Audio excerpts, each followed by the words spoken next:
Holy freaking crap, folks. You would not believe what just went down. The failing New York Times, still strutting around like they're the arbiters of truth, after years of epic, humiliating fails, just got absolutely torched by President Trump. These are the same clowns who told us Trump had zero chance, right?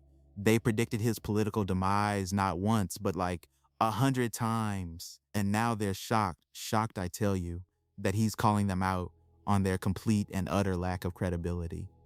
Give me a break. So today this happened. Let me show you the exact moment that has X exploding.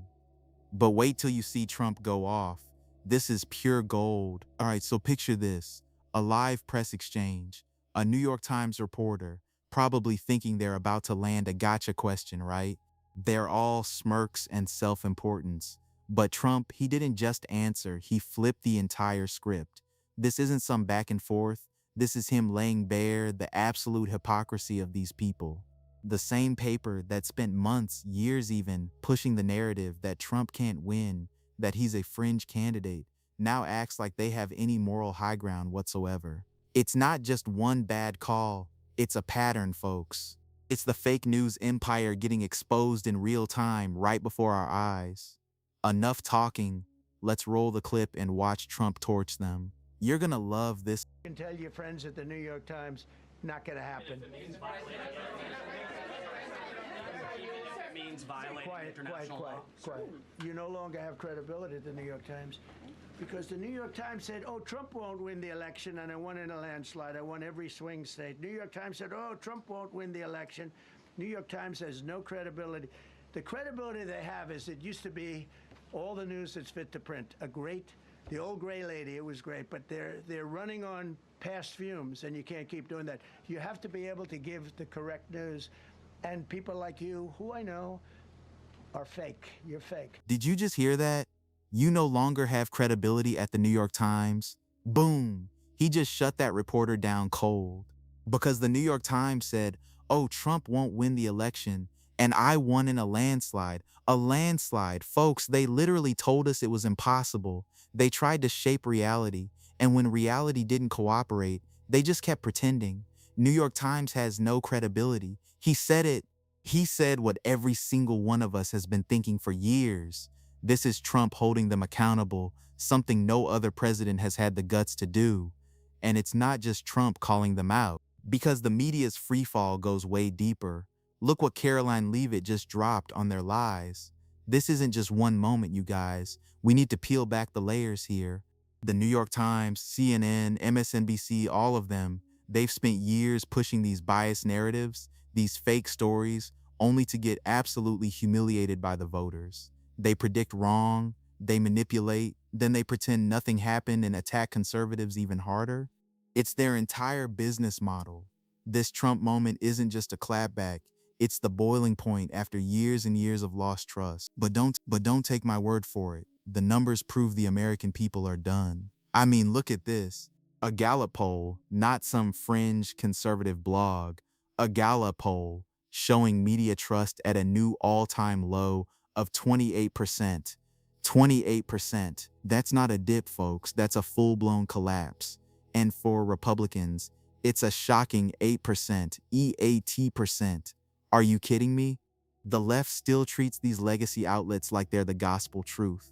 But real Americans, we see through the bias, we see the manipulation. This is exactly why Trump won big. Voters rejected the media's lies. And the data is brutal. And it's not just polls.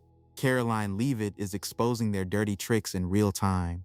Wait till you hear her rip them apart. All right, now let's talk about Caroline Leavitt, because she is a breath of fresh air, a total warrior who is not afraid to fight back against this absolute garbage media machine. She's the new press secretary, and thank God, because she's calling out the exact same media machine that Trump just torched. While the New York Times and their buddies are over there playing the victim, crying crocodile tears, Leavitt is naming names, she's exposing their game. Anonymous sources, zero integrity. It's all part of the playbook. Let's roll the first Leavitt clip that proves it. This one is savage. And I see that firsthand every day. The process that the fake news goes through to write stories It's really just such a low level of journalistic integrity.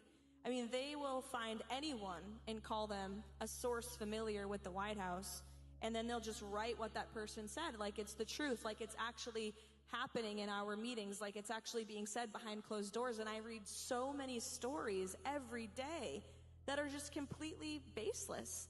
Things that were allegedly said that never were said. And sometimes they don't even come to the White House for comment. That's the craziest part, and that's my biggest pet peeve. It's like, Mine too. you're writing this story with all these sources that you claim know what they're talking about, and you didn't even check with the people who were actually there, who will dispute it or at least give you the accurate information. And we deal with this. Our team at the White House receives about 200 to 300 press inquiries a day from outlets across the country and the world. And every single one that comes in usually has a biased perspective that we have to sort through and run down the facts. And you can imagine it's a very arduous process. So again, a piece of advice: do not believe everything you read. Did you hear that? Don't believe everything you read. If you showed up willingly to this event tonight, you probably already don't. She's straight up telling people, if you're here, you already know the media is full of it. And the part about source familiar with the White House, that's their entire playbook.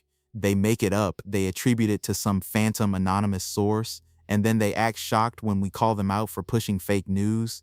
This is exactly what Trump was talking about. Zero journalistic integrity left. These people are a joke.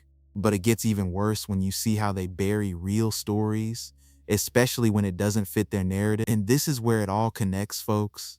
Leave It isn't just talking about anonymous sources. She's exposing how this legacy media actively ignores stories that don't fit their agenda. You know, stories that might, I don't know, hurt the open border narrative they're so desperate to push. The hypocrisy is just mind-boggling.